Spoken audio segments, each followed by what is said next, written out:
This episode is brought to you by LifeLock. During tax season, your personal info travels to a lot of places. Between payroll, your tax consultant, and the IRS. If your W-2 gets exposed, that's just the ticket for identity thieves. That's why LifeLock monitors millions of data points every second. If your identity is stolen, they'll fix it guaranteed or your money back. Don't let identity thieves take you for a ride. Save up to 40% your first year. Visit LifeLock.com/podcast. Terms apply.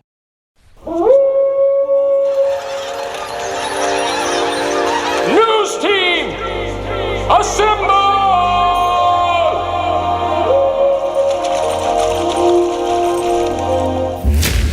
It's back and bigger than ever. It's the unofficial 40 from Soonerscoop.com. Now, here's the entire Sooner Scoop crew. Carrie, Josh, Eddie, and George.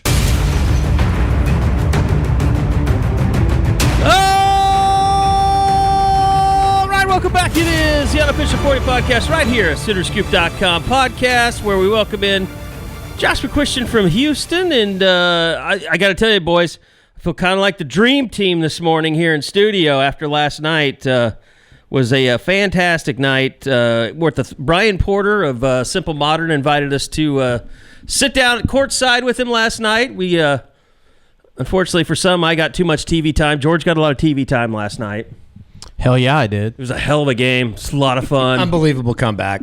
I love this team so much. I think last night was the first night that I thought, like, legitimately, they can win this thing. This is the first time? You thought that? Like, well, I just think the way that they were able to do it, the way that the suffocation in the fourth quarter. The time. But it looked like they had no life going into the fourth quarter. I don't know. Maybe I think a lot of it had to do because we were there and we were the experience. Yeah, I mean, awesome. It was. I told Did you. Did it feel like it just wasn't real at certain times? 100%. 100%. I told you guys before, like, it's going to completely ruin your in-game experience next time you go to the But see, the Take-On particular spot that we were saying, like, I've been courtside before, but more like middle of the court. Like, when you're there and you can literally, like, everyone's ass is right in your face as they're shooting three-pointers from the corner. It's unbelievable. Like, it's just like, it doesn't feel real.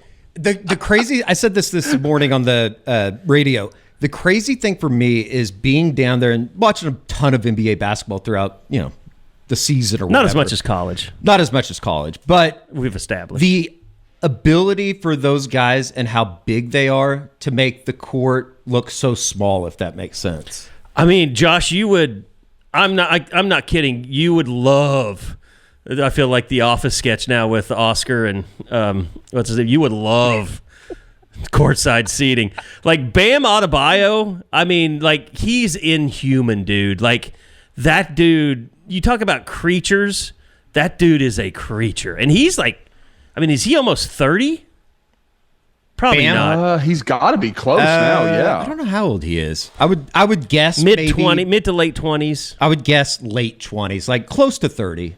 Here, I'll look it up. But I mean, Hartenstein had no shot. How old is he? 27. 27. Okay. There it is. But I mean, that dude is just, I don't know how God built people like that and that walk on this earth. Like, it's just incredible. Khalil Ware is he's a freak too, yeah. And that's the thing. Like, we talk about football guys all the time, but you talk about, like, pure, like, smooth athleticism. Basketball guys just have a different thing. Like, because it's not as violent as football players. Like, and I don't mean, like, physical. I mean, like, the explosive, like, stop-start, like, stuff that we see in football. But it's so smooth and beautiful. Like, it's just amazing to watch those guys when you do get – I've been down once low, and you're just like, holy, this is unbelievable. They're very, like, slender. Yeah, I was absolutely rage jealous last night of you all. Like, Shea is a very slender, athletic guy, and really Bam is not muscled up. You don't see that. No, he's just massive. naturally muscly. Yeah, I mean, granted, he looks like he has 1% body fat, and he has muscles, but I'm just saying he's not jacked. Just a big dude. Yeah. And it's I mean, not like Dwight Howard was jacked. Yeah, like, no. But, like, Andrew Wiggins, big, long, lean, slender guy. Huge. Like, just impressive to watch him run up and down the court. Even somebody like Cason Wallace, he didn't play last night, but he's a big guy. Yeah. Like I look up to him. The only disappointment was not getting to see Chet up close last night. Yeah, saw him from across the court. Yeah. I thought it was funny. He was back in the locker room for most of the third quarter before they went on that big run at the beginning of the fourth, and then he came out. I would like to see what Luka looks like up close and personal. I think he's a massive person, too. Yeah. I mean, I've been to a game where he's played, but haven't been that close to him. He's fat. He's not that fat. By the way, you're speaking of The Office. Angela was there last night. How did we not know? They were showing her.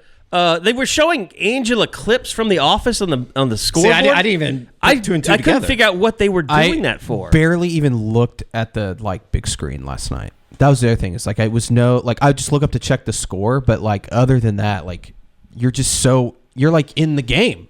I'd kind of forgotten too how tight that seating is. Yeah, it is. You're on top of each other. I was just I'm sorry, I'm so fat, and I'm sitting down with a guy next to me, and it was a great crowd too. Obviously those crowds are awesome, but when they went on the run in the fourth quarter, that was playoff level atmosphere. Well, and that's what I couldn't figure out. I went home and I literally stayed up to the fourth quarter to see if the crowd was as loud as, not that as I thought it was, but I thought it was loud, but I'm sure playoff basketball is even crazier.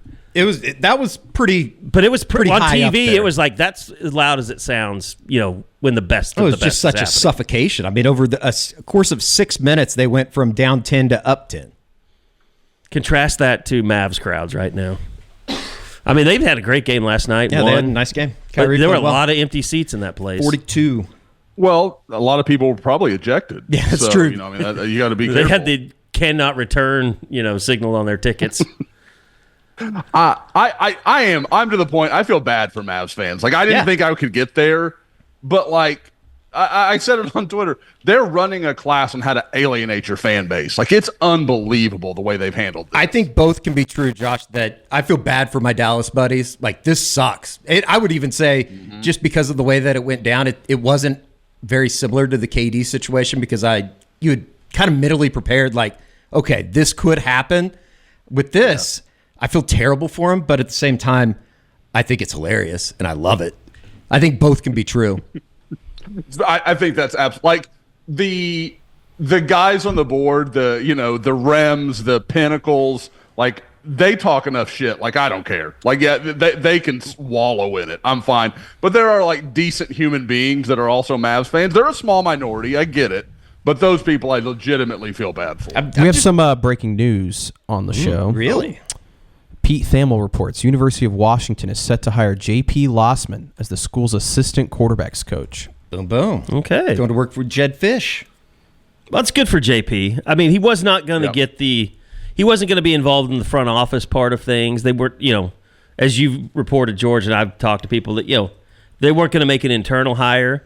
But he was a guy behind the scenes. He was the guy that they sent out, Josh, as the replacement recruiter for Zach Alley.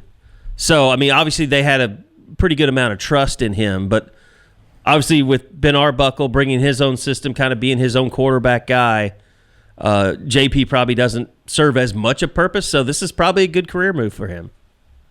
Yeah. Guys, he's when you talk to recruits, very likable. He's a guy that families like. He had I think sometimes because the guys, when he was hired, it was JP Losman, he played in the NFL, and I don't think people ever got the payoff, of kind of knowing what he was doing and kind of understanding it. But when you would talk to people and being at camp and talking to JP a little bit, great guy, super easy to talk to, very nice guy too. Yeah. Yeah, you could understand why he was a recruiter. And, from a personal perspective, I'm sad that I won't have a flip-flops guy to talk with. He and I would talk flip-flops on a fair amount of the times that we would run into each other. I'd say it's a win for both the program and mankind. Shopping is hard, right? But there's a better way. Stitch Fix Online Personal Styling makes it easy. I just give my stylist my size, style, and budget preferences. I order boxes when I want and how I want. No subscription required. And she sends just for me pieces. Plus outfit recommendations and styling tips. I keep what I love and send back the rest. It's so easy. Personal styling for everyone. Get started today at stitchfix.com/Spotify. That's stitchfix.com/Spotify.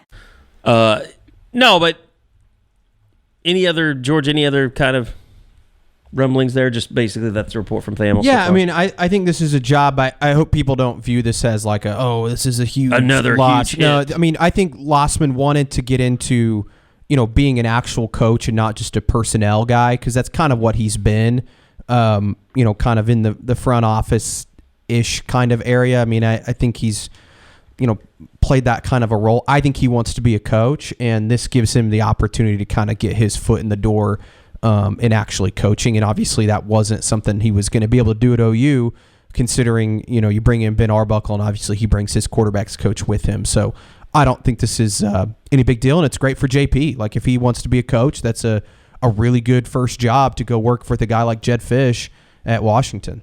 Yeah, and again, can't say enough great things about JP and our dealings with him, but, this isn't like, losing a key part of your staff. It's a support staff that he's been a good, he's been really successful as? A NFL Pro Day quarterback over the years. Yeah, I wonder He has done who. that. Well, will they have anybody that needs to be thrown to this year? No. I guess not. It's a weird combine, or it's going to be a weird pro day. There's not too many guys. No, there's not. Unless they're going to let, anyway. Yeah, I mean, so, look, I guess, George, the next question is, does this signal that maybe OU is close to hiring a general manager? Because I think there was some thought from JP that maybe he could get involved in some of that. Yeah, and I don't he's think just that was decided, ever... I know that's not going to happen, so it's time to move on. Yeah, I think that he knew that from a while ago. I don't think that was ever realistic. I do think that they are getting, closer to making a GM hire. There's a lot of people that want them to make it like right now. I don't really see the rush. OU's been pretty clear that they just want to get one before the spring transfer portal opens April 16th. I would assume they want to get it a little earlier than that, probably in March. But I do think they're getting close. It's tough. It's a tough thing to get a read on, just because there's not been a lot of names leaked. And there's a lot of people kind of involved outside of OU in this, and talking about Rosenberg and we know that they want somebody from the NFL, and I know the NFL just ended, and maybe that speeds up the process. This is also the guys that they want to hire are probably heavily involved in their organization's draft process. Right. And the draft is a huge part of NFL teams' offseason. So maybe that is also part of the, slowing down the process a little bit. Well, yeah, and the guys that you've seen, there's been a smattering of hires here and there, but a lot of it, what was it, Michigan tried to take the Tech coach, or was it Ohio? Notre Dame. Notre Dame tried to take the Texas Tech GM, and then he turned him down and came back, or not came back, but he turned him down and stayed at Texas Tech. So you've kind of seen a smattering of names, but it's all been in Florida, kind of college ranks guys. Florida hired somebody from the NFL, but he has been out of the NFL for the last year or so. So they hired a former NFL executive, I think a former assistant GM from the Atlanta Falcons, Florida. I'm going to put my name in the bin just for just strictly potential comedic relief. How about Charlie Casserly, the guy that went after Kyler Murray? I think he's dead.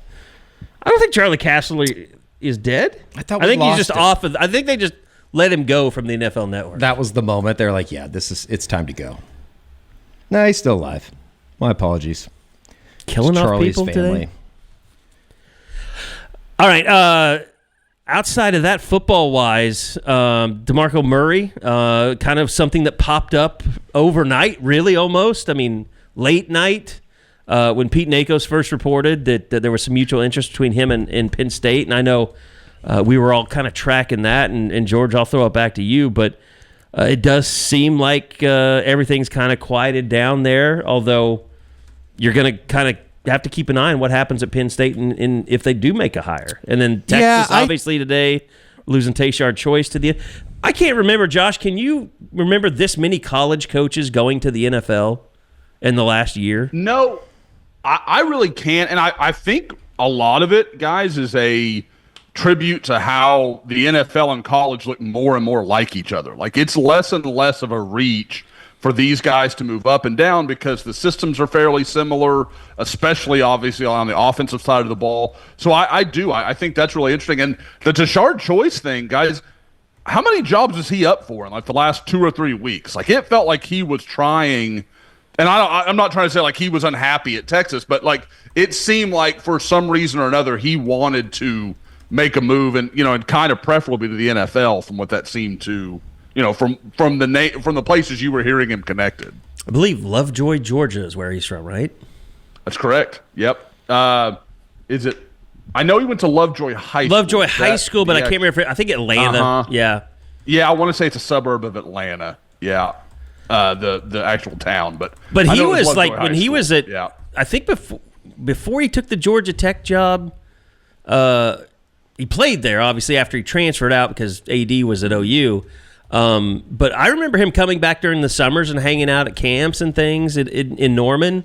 Like, he was trying to get his foot in the door, and now he's going to the NFL, so congratulations to him. I mean, really good dude, too. I wonder who Texas hires. But I did want to get back to DeMarco. Yeah, I'm sorry we cut you off with the DeMarco stuff. I mean, he's staying in Oklahoma. I feel fairly confident in that. He told Oklahoma, staffers and admin late Tuesday, was it Tuesday night that report came out, that he was staying at OU, and I know Nakos has now reported that. I think Penn State's going to hire Stan Drayton. Now, if for some reason that deal were to fall apart, I don't know why it would. I mean, Stan Drayton was on their campus on Monday interviewing for the job, so I think they're probably just kind of finalizing the details of that deal.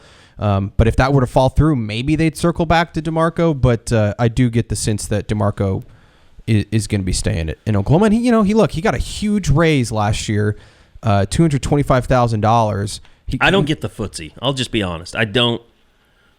I mean, look, I know they had the birthday wishes, and look, I think DeMarco's getting, like, you can say whatever you want about Joe John in his room.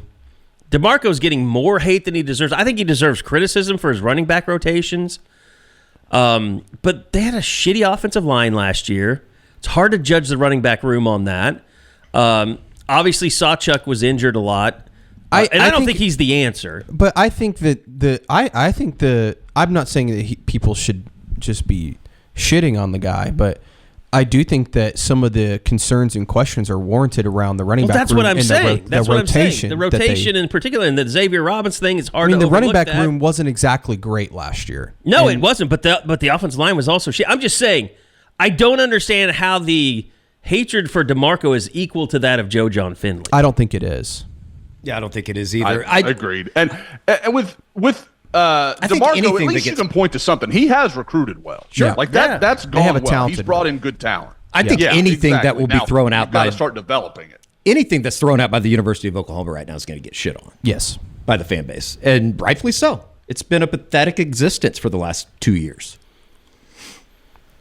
I'd say 3 years, but yeah. Well, I just meant like 2 years in terms since of the preparation for the SEC and all this kind of stuff, which is a much larger conversation we can get into.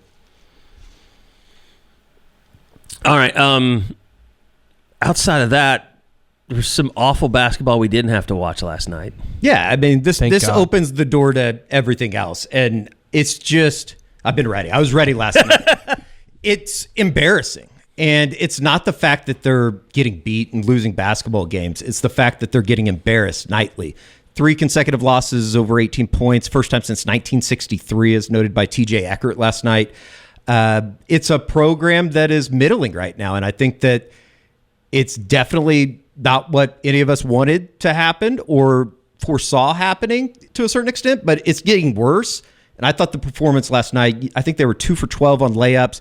It looked like a team that had kind of quit last night. And how many times are we going to have to go through 6-minute scoring droughts? It certainly seems like this is headed for OU and Porter Moser parting ways, but it's kind of a bigger conversation about everything that's going on in the athletic department right now with the move to the SEC and obviously a failure on the football field. It's been just as embarrassing, if not more, on the basketball court.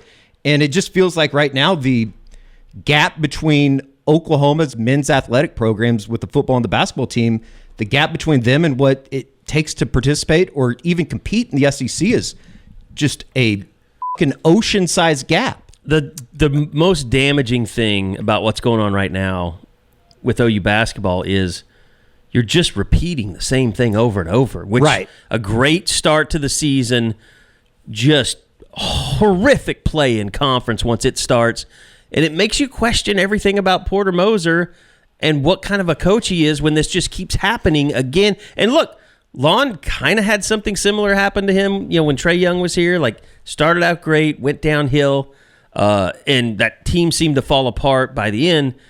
But you've seen it happen 2 years in a row. I mean, this team was undefeated heading into conference play. Yeah, that's the thing that I was talking to my dad last night when I got back from the game, and it's the thing that is hard to justify with this group in this current state right now is the fact that they did beat Michigan. They did beat Arizona.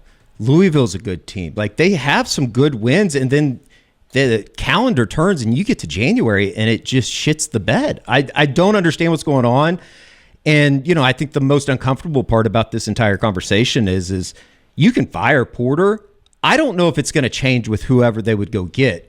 I think that kind of speaks to the level of, I guess, incompetence to a certain extent within the athletic department. I think here over the last week or so, we've reached a melting point where everything needs to be looked at. Let's continue to look at that. Let's continue to look at it through the lens of Eddie Radosevich, who does have perfect vision thanks to Enjoy Vision. Unfortunately, if I have to watch this basketball team anymore this season, I probably will end up going and getting it reversed. But it's worked out really well for me, and it's LASIK. Our friends at Enjoy Vision, with the new year comes new opportunities to win championships, get back on track. And thanks to Enjoy Vision, you can save $1,000 on LASIK, glasses, and contacts. No, those are last year. Those are last season. Time to see every play, every highlight, every win with crystal clear vision. Schedule your free consultation with enjoyvision.com. That's all you got to do is go to enjoyvision.com, NJOYvision.com. Start the new year with a fresh perspective. Keep an extra $1,000 in your pocket. Enjoy Vision. This is where Sooner Scoop LASIK. Also, I want to remind you guys that if you're looking to shed a few pounds, you just want to feel better overall, Cody Drug has you covered. One of the most popular pharmacies in Texas, Cody Drug's now proudly helping customers right here in Oklahoma. They're licensed to come up with a custom compound of GLP-1 weight loss medication in their state-of-the-art sterile lab and then overnight it to your house, just like Amazon. And all you have to do is just go to your physician, say, hey, want to get on some GLP-1 weight loss medication, and tell them that you want to use Cody Drug as your pharmacy, and they will get you taken care of. They'll give you, whatever you need to get it done. CodyDrugRx.com to get started. Go there after you see your physician, and they'll get it taken care of. Whether you're in Texas or in Oklahoma, they can get it shipped to you. As I said, the state-of-the-art sterile lab and overnight it to your house. Also, go check them out on Instagram at CodyDrugRx. Will Douglas, he is a big Sooner fan, longtime scooper, and he's got his own videos there to kind of help guide you on the types and amount of supplements tailored to your individual needs. So from weight loss to wellness, Cody Drug specializes in helping you feel better. Visit CodyDrugRx.com to get started. Okay, back to Porter and this team. And you know what's funny is we got in the car last night and you reminded me, like, hey, switch it over to Toby. Let's listen to what's going on with basketball. I literally could feel Jalen Moore's frustration through the radio, like the way he was calling the game.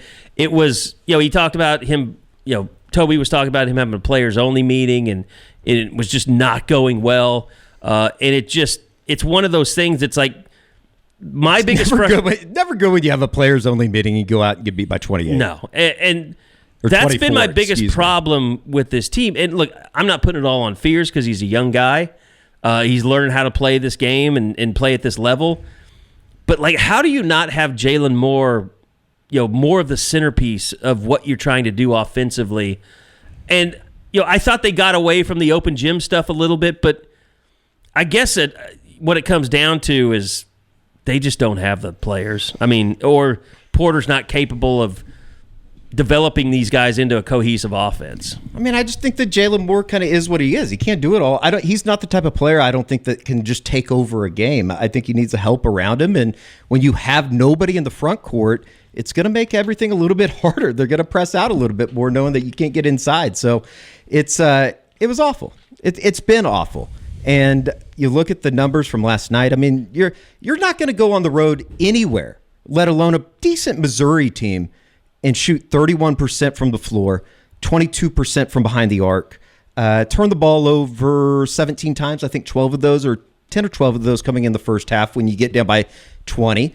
It's just the makings of a team right now that don't have a whole lot of punch back. And I get it. It's been a pretty rough stretch. I think only the second time in school history they played 5 consecutive opponents that were in the top 25, and certainly over the last week playing 2 of the top teams in the country in Auburn and Tennessee.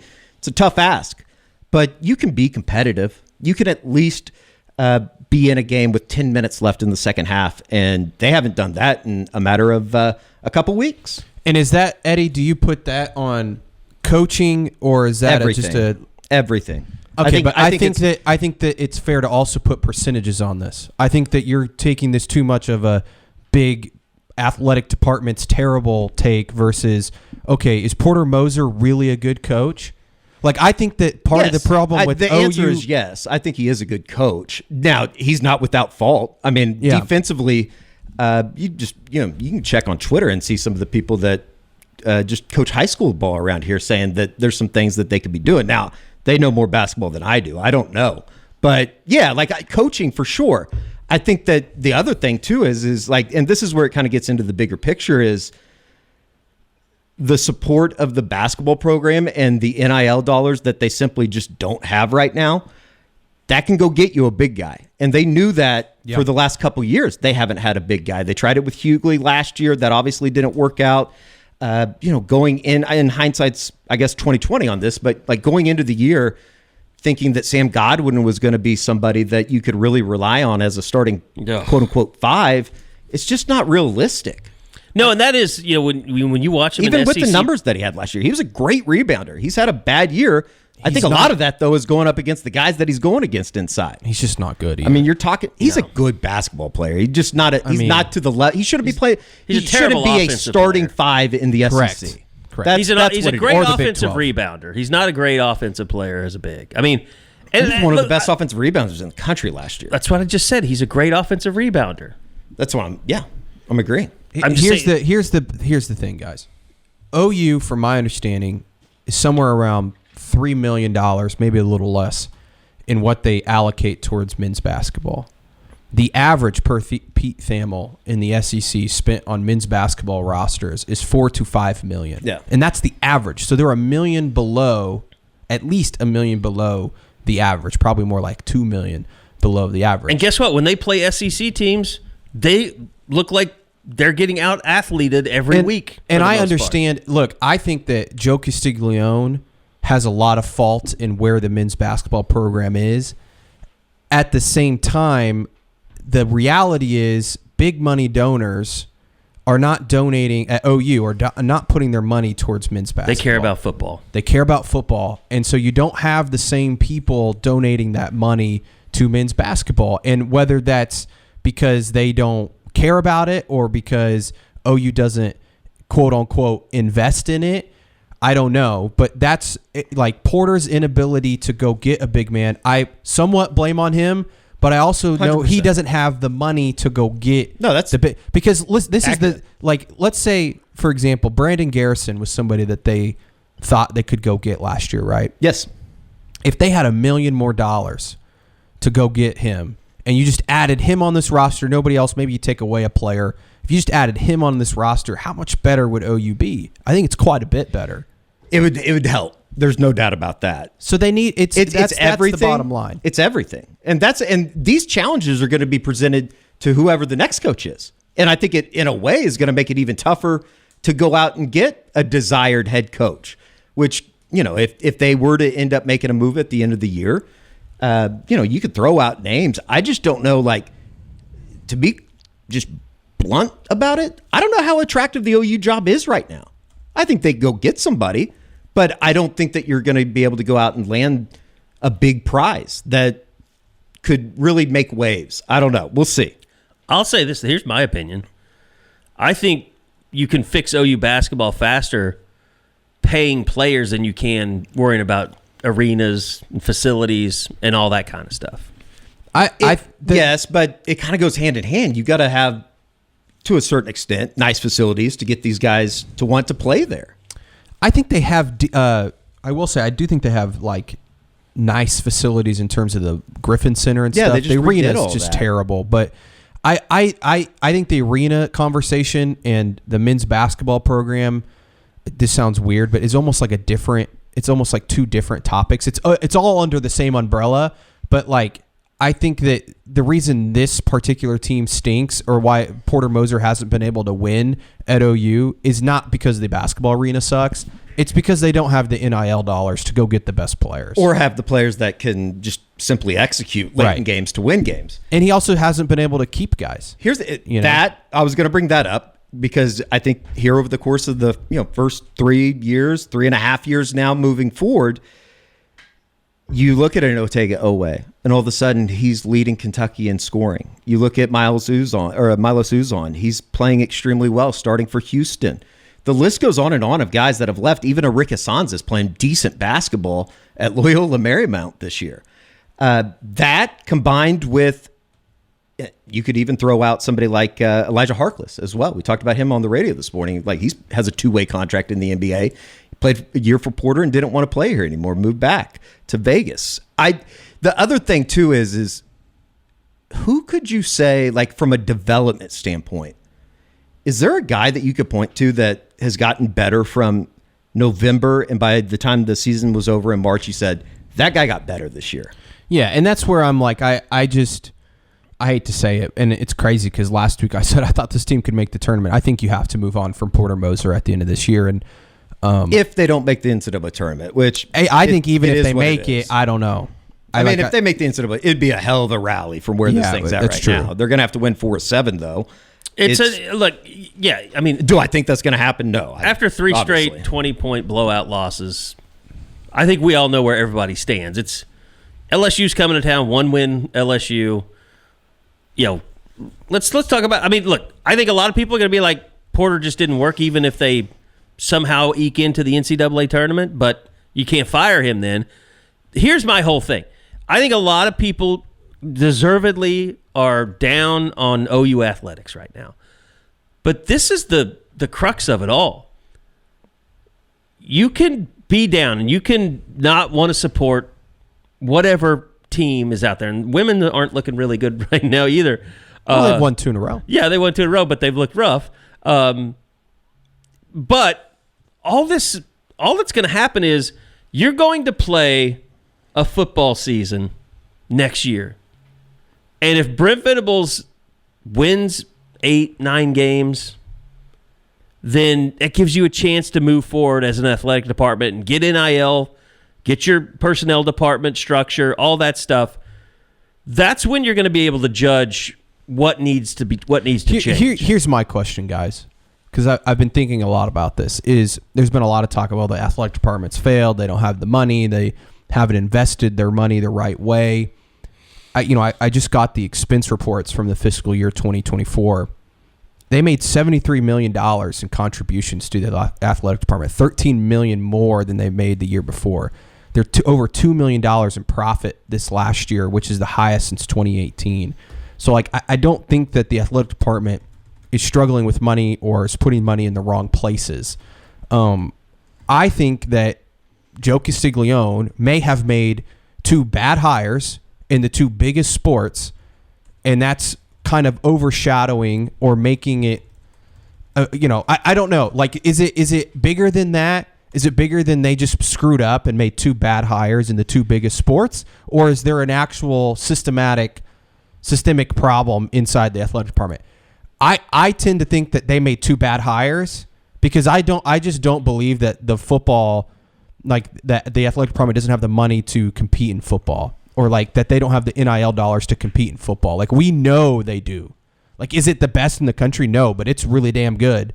And basketball, I think it's just the reality is the fan base, for the most part, not everybody, doesn't care as much about the men's basketball program. And that goes back, that's where I put a lot of blame on the athletic department. That goes back to, not building an arena 20 years ago, right? That goes back to, not being able to win much other than the 2015 season. So I would put it like this as far as the casual basketball fan. I've said it many times. It seems like OU has not cared about basketball for a long time now. Yeah. So why should we care? Why should we go on 8 o'clock on a Wednesday night, or God, what was that one game, 9 o'clock on that SEC game when they did the triple header? Mm-hmm. Like, why should we go to those games when we're going to an old, dilapidated arena that's, let's face it, guys, we went to about the premier athletic.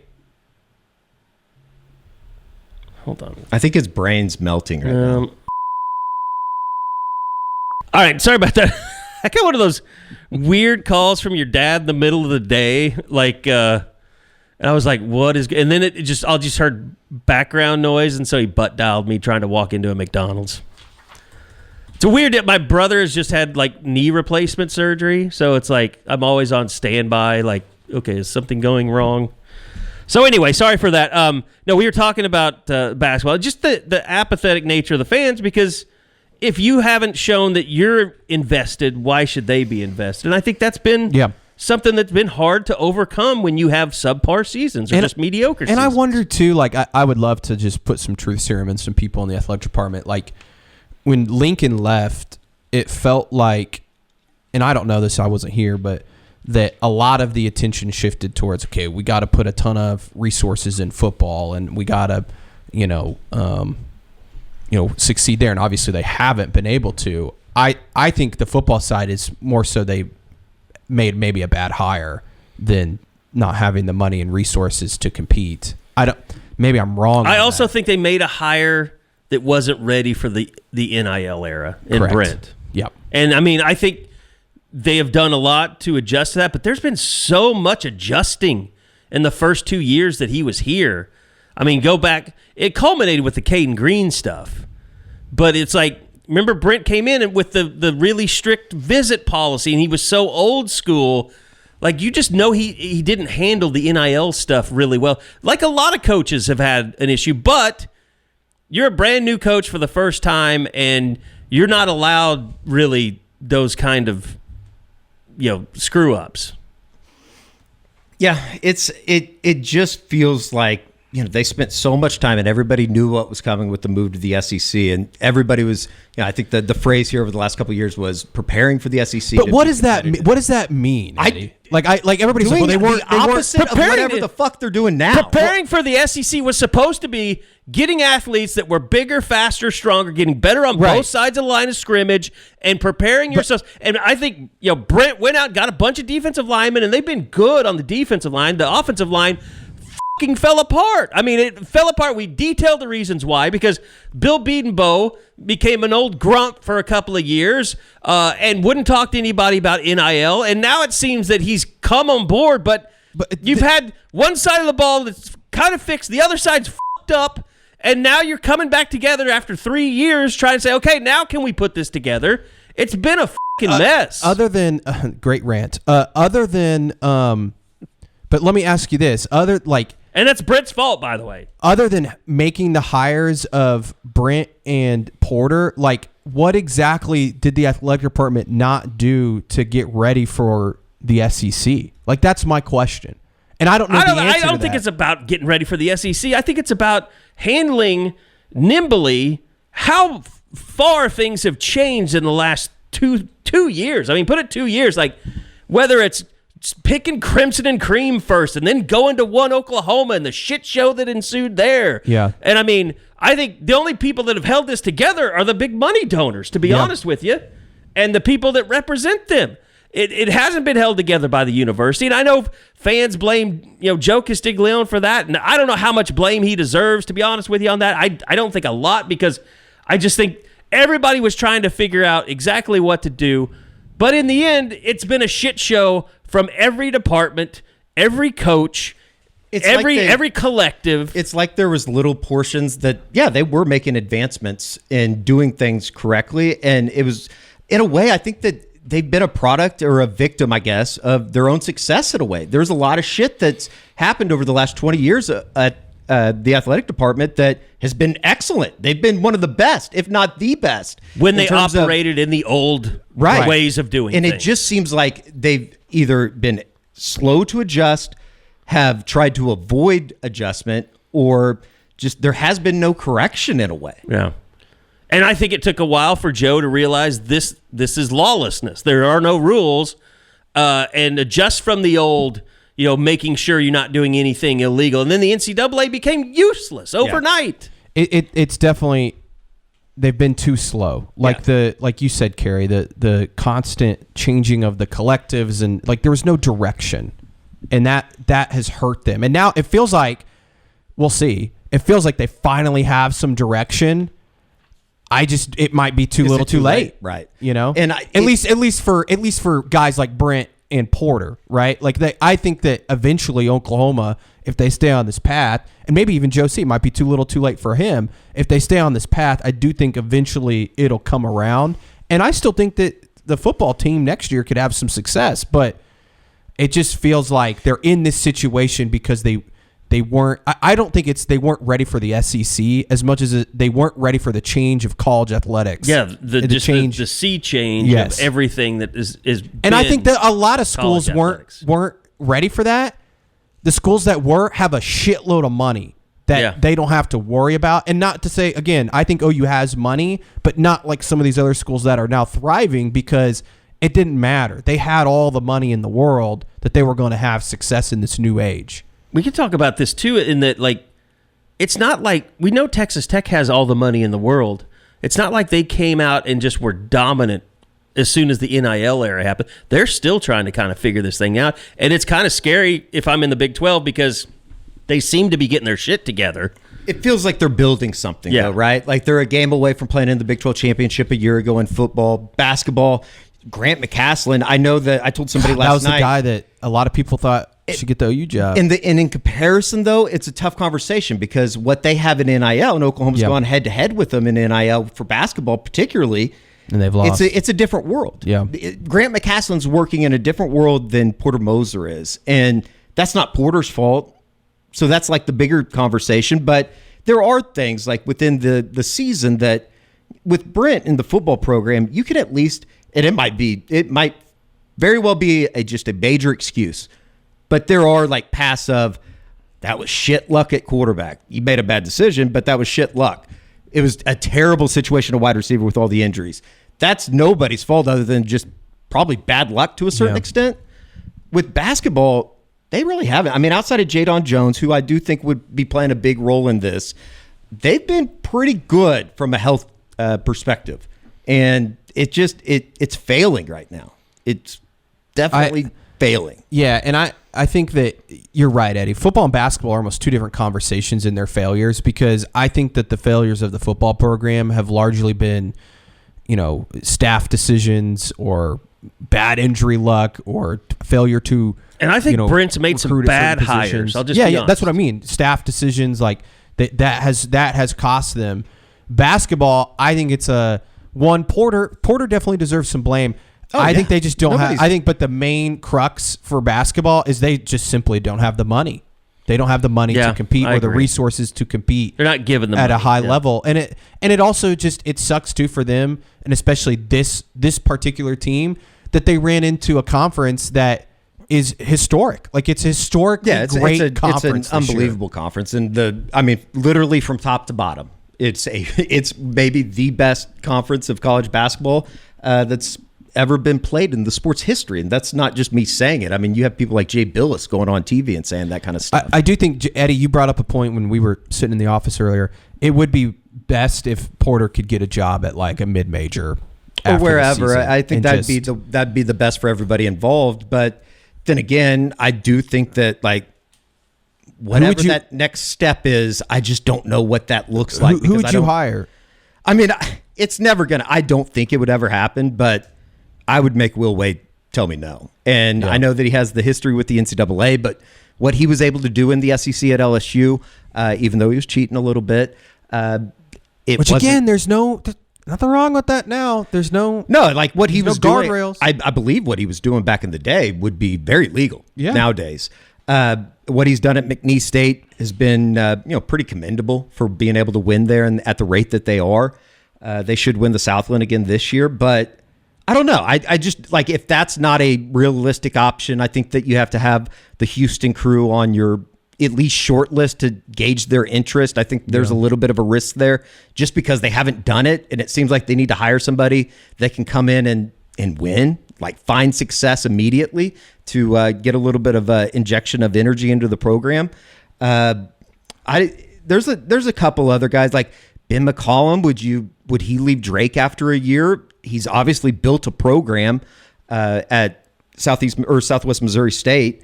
I just don't know. He had a lot of success at the D2 level. Drake's had a good year.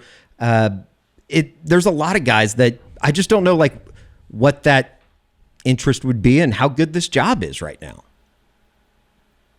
The crazy thing is if, somebody like Porter went to a mid-major, he'd have more money. I mean, mid-major that didn't have football. Possibly. It depends on the school. Like a Creighton would say have more money, but like a what was the school last year? DePaul. DePaul doesn't have any money. No, DePaul didn't do anything last year. They've been terrible. Yeah, they fired their coach last year. I will say, just for sake as this thing gets close to the end of the season, Porter's contract, I believe, I did some math on this. I got his contract today. I think his buyout is somewhere in the $9 million range. I don't know for sure. I'm checking with some people to make sure I have that correct, but that is what I believe. He is currently 38th in salary in the country, 28th in buyout. So it's not a huge buyout, and I know there's been some people like, you can afford that. They could afford it. If they want to fire Porter Moser, they can afford it. And by the way, in terms of the arena thing, the entertainment district in Norman, I would say that is dead. Real quick, too, just another name that could be thrown out there that I think you would have to give. You don't have to, but you might want to look at.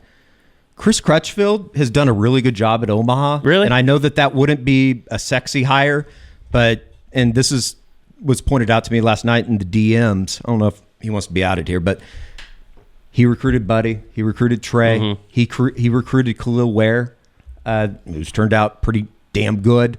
Saw him last night playing an NBA game. He's a good talent evaluator and maybe could step in. I think he would be very gettable. You definitely need it's a sexy hire. You definitely need a great recruiter. Like you need a great Alondis recruiter. Williams in D2. Yeah, because you got to have somebody that. And I think Porter's done a pretty good job recruiting, but not as much in the portal though. I feel like no, and the portal in college basketball is just it's a different animal. Yeah. It's a dirty animal. You got to get your hands dirty a little bit. Not to say that Porter's not willing to do that, and I think that they tried this past year. They went out and played their hand with some of these guys that ended up elsewhere. It's just kind of like the Shampadula thing. It's like, did he lead them on, or did they think something was going to happen that never actually was? Did they misread the situation? Can you imagine your job as a college coach having to try and dissect whether a kid is leading you on or not, or just trying to up his price? You got to be an absolute insane person to coach in college athletics right now. I've said that multiple times. Josh, what's your take on everything we've said so far? So, guys, the thing that I get stuck on, and obviously you're right. Like we know that the funds aren't there for Oklahoma basketball. Like, I mean, from an NIL perspective, like they're not going to be Kentucky or some of these other places.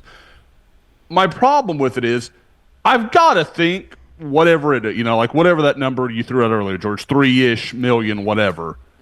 That's probably fairly competitive in the Big 12, right? At what point was Oklahoma really competitive in the Big 12? That's a fair argument. I do think that it's probably there'll probably be more middle of the pack in the Big 12 versus the SEC, where I believe they're in the bottom probably 4 or 5. But they're not last either. Like I'm interested, like Missouri. I think Missouri's a good example.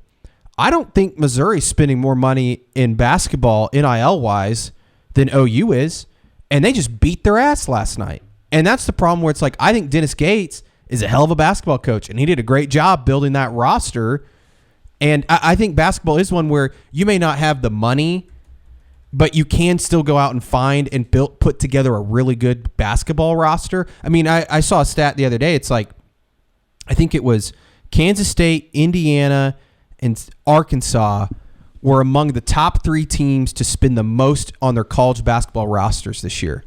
All 3 of those teams may not make the NCAA tournament. So it's not like it's like, oh, you just have to have. Right. It's just, I think it's more so, hey, if OU just had $500,000 more dollars or $1 million more dollars, maybe Brandon Garrison or somebody like that is on your roster, and all of a sudden you're just, 2 or 3 wins better than what you are, and you are a tournament team. It's certainly going to help you on the court, but yeah, it also at the same time they got to go out and produce, and that's why you saw like a Kansas State's a great example of one of those teams, as you mentioned, that spent a shit ton of money and it didn't work out. Coleman Hawkins and Doug McDaniels were awful, but they've started to play better. Yeah, and you got to have guys that can go out there and shoot. And we've seen this team, and that's what's tough for this. Like it's a really tough argument because I can see it both ways. They need more money. They also just need to play better. We've seen them play better, and they're not doing it. Right. And that's the part that's concerning. Like when you lose 3 straight games by 18 plus or whatever it is, you have to start questioning where's the fight, where's the and I get it. Auburn and Tennessee,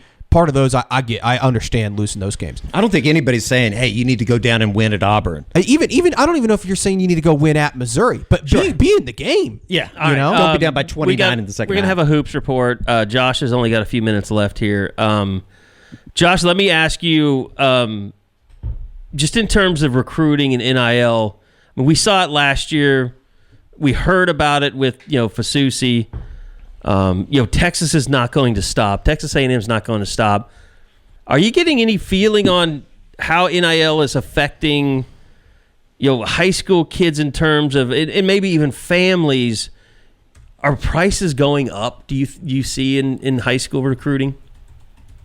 I don't think there's any question because you've got with this promise of the the summer ruling with the government, they're going to lay out a plan and all this sort of thing. Like I think there's this belief that money's going to be there, and so schools are saying, well, we got to spend. And a lot of schools are saying, almost wanting to grandfather stuff in, like, okay, we signed this contract with this guy beforehand, so that's not part of whatever that the budget's going to be. Like that gets to be its own separate entity, and we don't have to count it quite the same. So I think you're seeing some of that. But what I will say is I feel like from a very Oklahoma perspective, guys, we talked about it like, a little while ago where we felt like Brent Venables didn't really want to engage in the NIL thing the way he clearly has to when he first arrived.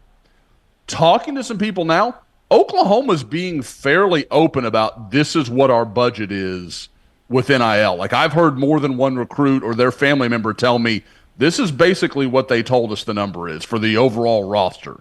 And that is it's a good number. Like it's a number that I think is bigger than a lot of OU fans might expect. At the same time, I think it is also a good indication that Oklahoma, and I feel like we've been pretty fair about that. I think Oklahoma has tried to make strides and tried to say, okay, we have to do this differently than maybe we wanted to or what we expected we were going to do. And I think they have made good movement in that direction. And it seems like they're being more forthright, and it's allowing a lot of those, again, like to get rid of that shame. Like we were talking about earlier with the Will Wade thing. Like that stuff's not against the rules anymore. And I felt like for a while Oklahoma tried to be the good guy just for the sake of being the good guy. And I think they and a lot of other programs are just embracing, like, this is what it is. Let's move forward. The thing about it is families have gotten used to these numbers being thrown around, and they expect them to be the same or higher.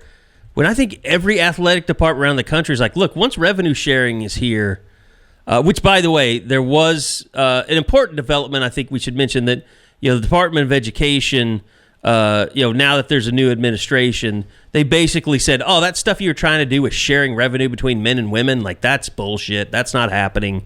We're not doing that. So you can now set your rosters to, if you wanted your revenue to be 75% to football and 10%. Well, I can't remember. George was like 10% to men's basketball and 5% to women's basketball. I don't remember. But it was different for everybody. But the point being, now that they have these numbers in place, they're going to try and cap this. And I don't know how that happens, but my expectation is most universities, when they start talking NIL, now that they can control this and pay players, the market's gonna go down considerably for a lot of people. And it may not be the star quarterbacks or the offensive tackles or the pass rushers, but I don't know if the numbers are gonna. I can't see how the numbers would continue to climb. And maybe that just gives the edge back to the Ole Misses and the Texases and the Nebraskas. That's my problem, though, Kerry. How do you like? I think we all are just assuming this is going to work and happen. As those guys, with all the legal precedent that we now have, how do you justify that? Like, how do you? These guys are still not employees. They still don't have anything that truly contractually binds them to the university. I don't know how they're going to make that work. Now, I know everybody's kind of like, oh, yeah, this is going to be different this time. Okay. I guess we'll see. I am increasingly skeptical of that is going to pass and be what they think it's going to be. Josh, real quickly, I wanted to ask you this before you have to get out of here. I got a question in my mailbag this week that was, if you could break it up to where, whatever your fund is, your NIL fund, revenue share, how much would you spend on retaining players, high school recruiting, and portal additions, percent-wise? I thought it was a really good question. Yeah, and I do. I will say I think it's a moving scale because you're going to depend on where is your roster. 3 years ago when Brent arrives, I'm not spending that much on my roster. I'm going to get in the portal. I'm going to be more aggressive. And I also think if the portal is going to look like it did this year, then even more so. You've got to retain. Because, guys, our Mason Thomas, if he'd have gone in the portal, he'd been the best player in the portal. I don't even think it's that close, to be perfectly honest. So, yeah, go spend that money on him. Absolutely. But to me, if things are going like you want, and you are, let's say you're Georgia, I'm going to say, probably 60% on my current roster, 30% on high school recruiting, and 10% on the portal. Maybe I'm getting 3 or 4 guys from the portal that are really good players, can actually legitimately help me. And then I want 80 of my 85 or, 100 of my 105, however you're going to break that down. I want that to be given to high school recruiting so we can continue to develop those guys and continuing to keep my guys on my roster, just because I think that's what creates continuity. So you don't get into the Florida State situation where you just have massive roster turnover and it's really hard to sustain. I'm kind of back and forth on, how many portal seasons they should have, because I think if you only have one, it helps you retain with roster retention, but you don't see a lot of guys, getting in the spring portal trying to drive up their value so far. Like the Williams-Nwaneri thing, that happened after the season. Freshman got a bunch of money, then got in the portal, went somewhere else, got a bunch of money. I mean, that's going to happen no matter what, depending on agents and families and things. But then again, if you have 2 portal seasons, I think you give yourself a chance to retain players from the perspective of, maybe they're not just disgruntled because they didn't play that much this year. Because if you have that portal open after the season, you're going to have a bunch of disgruntled people that didn't get to go through spring, that didn't get to see, okay, I really do have a place here because now I'm seeing this roster with all these, players that were ahead of me that graduated now. I just don't know the right way to play it. Hey, guys, I do need to go, but I did want to mention that we are just quickly, because I know people are like, oh, he didn't talk recruiting, continuing to see more guys set up official visits. Desmond Green, the big offensive lineman from South Carolina, he's going to be in on June 6th. And again, like we talked about in the recruiting report, guys, June 6th, June 20th, those are going to be, I would guess, 98% of OU's official visits for the season. That's what they've done pretty much since Brent arrived, so I would expect that to continue. Just talked to Rylan Morris, the running back from Honeygrove that's committed to Baylor. He is going to take his official visit on June 6th as well. So, again, still seeing a lot more official visits being set up. I think I've got about a dozen confirmed at this point. One of those, interestingly enough, being Jaden O'Neal. He is going to be there on June 20th. I know our guy Steve Wiltfong talked to Bo Bentley. That still seems to be moving forward. And Steve kind of talked about it. Like, he knows a lot of schools are starting to reach out to Jaden O'Neal more and more. And I think that might be a situation where Georgia maybe really pivots to Jaden O'Neal and pushes hard for him if they miss out on the Jared Curtis kid that was originally committed and is now looking like he may end up at Oregon. So there's a lot of musical chairs kind of still happening at quarterback, but along that story is really interesting, along with all that we're seeing happening on all the official visits. But I do have to go. I apologize that I didn't contribute more to basketball talk. I will talk to you guys. I want you to think about this. Why can there be two shooters on the grassy knoll, but OU doesn't have any shooters?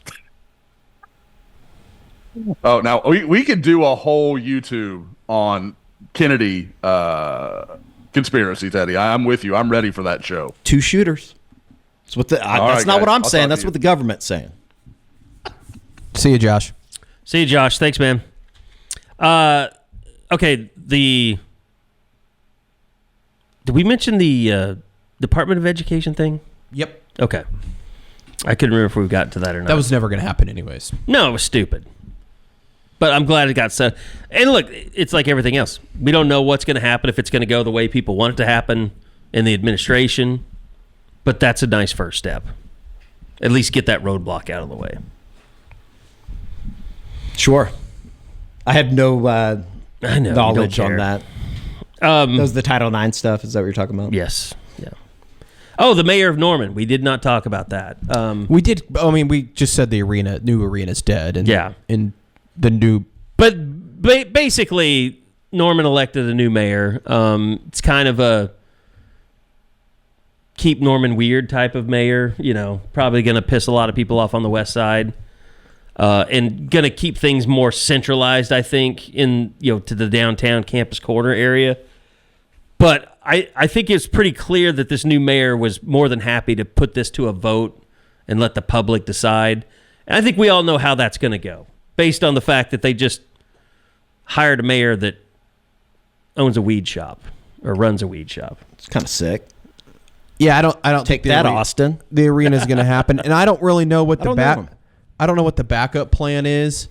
I think it was originally to renovate the LNC in some fashion.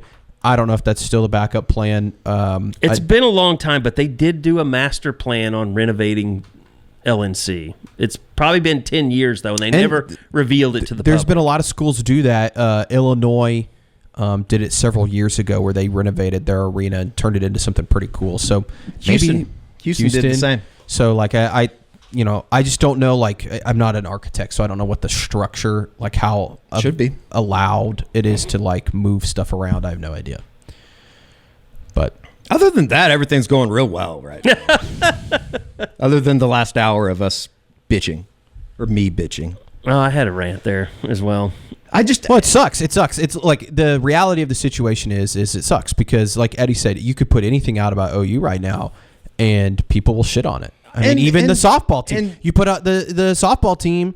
Like I saw OU fans shitting on one of the girls because she didn't make an incredible catch in the outfield that like Jada Coleman would have. It's that's a little much. Yeah, it's just like a little much, man. But I will say, like, I think that the anger, I guess resentment to a certain extent, everything that has culminated here over the last 8 months or whatever since this SEC journey has begun.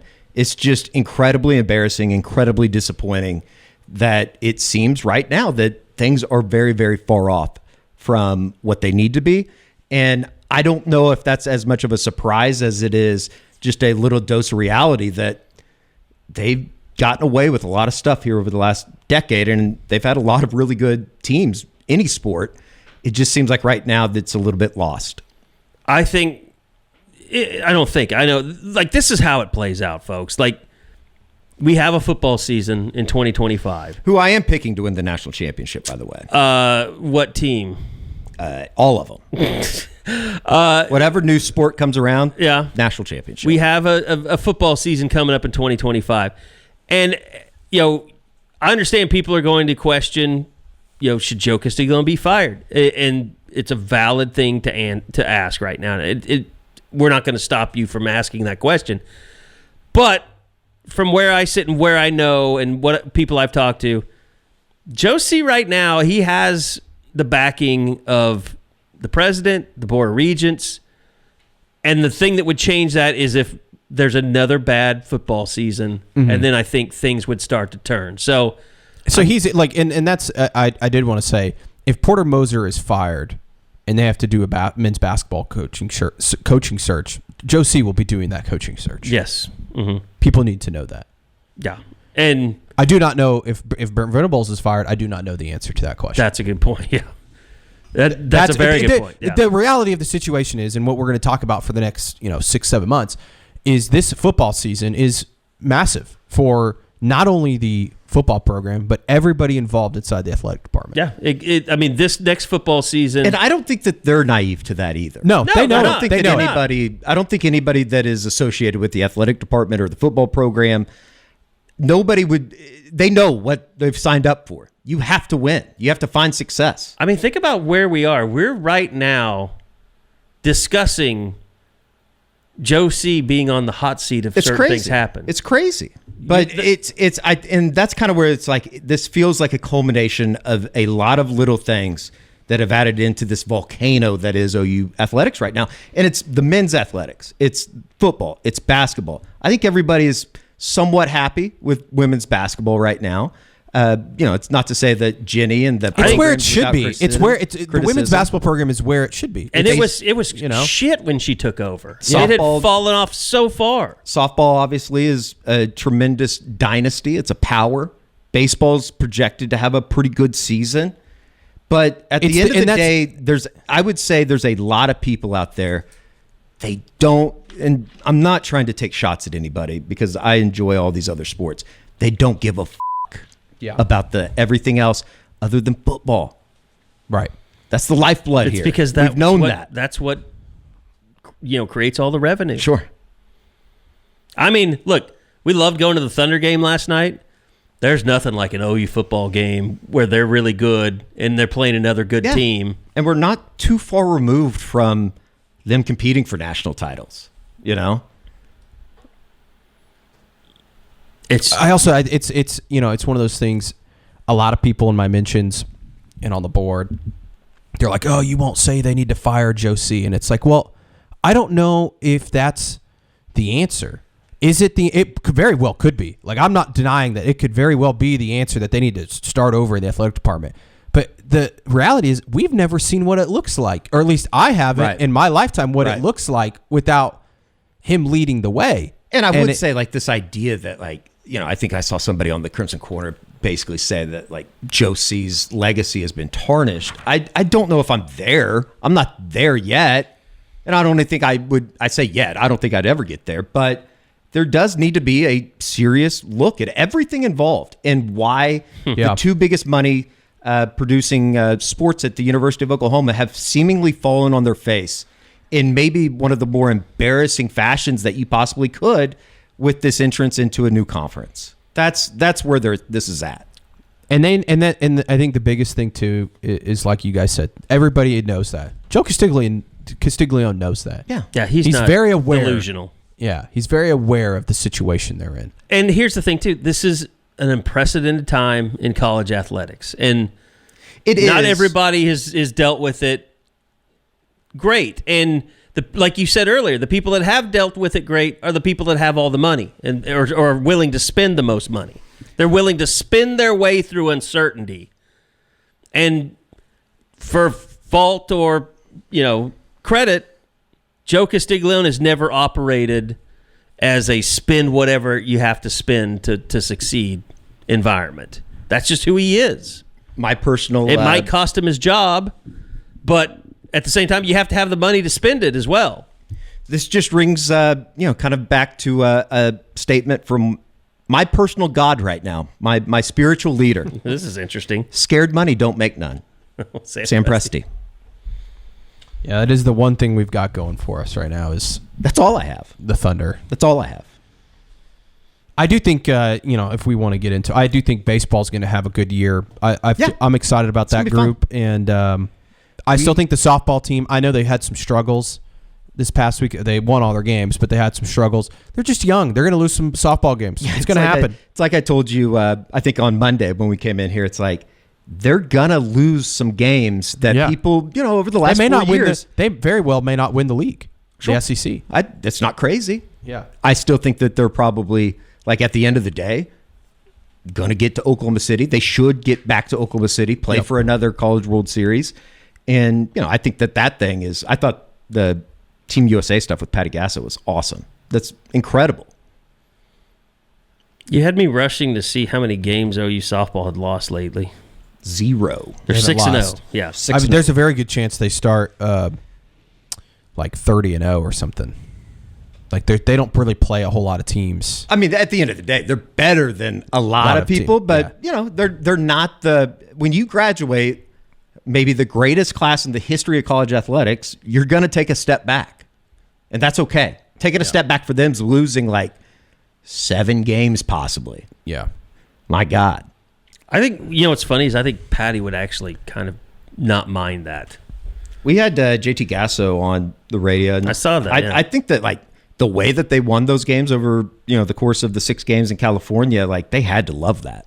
They had to love it. You had to make some plays to win games. You're not just showing up and beating everybody 10-0 in 5 innings. Yeah, they'll have some growth. I do think there's a couple of those young ladies that they're going to be really, really, really good. I also, too, I was thinking about this bigger conversation. With Patty being the Olympic coach, I think that means she's going to stick around at OU for at least until the Olympics. I thought the same thing, yeah. I didn't even think about that, but yeah. I don't think she's going to retire. That's 3 years. It's kind of crazy. But I think if she also stays the next 2 to 3 years, she's on pace to break the record for all-time wins. Ooh. Like in any sport or just? In softball. Oh, okay. How many does Mike Candrea have? She's already she already passed him? Candrea. I think it's the lady that was at Michigan. No, Michigan. Oh, yeah. Gosh, her name is slipping my mind. I know who you're talking about. But I do think she would accomplish that in the next 2 to 3 years if she were to stick around. Bonnie Thole. No, that's not her. Never mind. Definitely not her. I forget what her name is. Carol Hutchins. That's it. She's kind of a queen around the softball world. But if she were to stay, like I could just see it being like she stays the next 2 to 3 years. She gets the all-time record, probably wins another national championship or 2, and then wins a gold medal and goes out. Sick. That'd be awesome. And it's going to be here in Oklahoma City, which is kind of cool. Yeah. All right. Did we get it all out today? Go on that trans rant that you did last night, George, at dinner. It's very disturbing. While we were eating our soy chicken. That is last night, the game last night. I never got to say this because I think Carrie cut me off. But you son of a bitch. Don't put that on me. No, I'm just kidding. I think that was maybe top 5 sports highlight of my life, sitting down there courtside. It's pretty cool, man. Like being at it is pretty sweet. It's amazing when the floor moves, when the players like rush down where you are. Yeah. It's a special team. That was a memorable win last night. Yes. I know it's just 1 in 82 and it doesn't really matter. Miami's not great.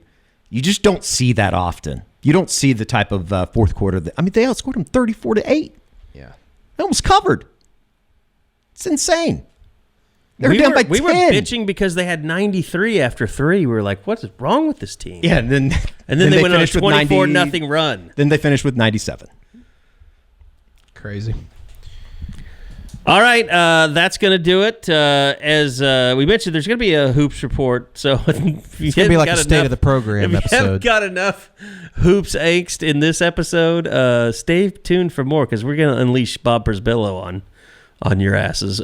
So anyway, thanks for listening. We'll be back again next week. Baseball will have played by then, right? Yeah, this probably Maybe. won't matter by the time that you listen to this, but there's a possibility that we see a schedule change because of the weather around here this weekend. But they have released the starting rotation, and they're going with Kyson Witherspoon on Friday, Malachi Witherspoon on Saturday, and Cam Johnson, the left-hander from LSU, gets the tab. I think it was kind of between him and Cade Crossland. So I'm excited. Keep an eye out for maybe updates on, compressed schedule or something like that. Yeah, I think that they were supposed to make a decision by sometime today, Thursday afternoon. But as of now, the season opener tomorrow at 4, I think that's going to get moved up because I don't think that they're going to be able to play on Sunday. It's supposed to be really, really cold around here over the course of the weekend. But we're here. It's kind of crazy that, softball obviously a week into the season, and Oklahoma starting up the baseball regular season. We'll know here in the first month,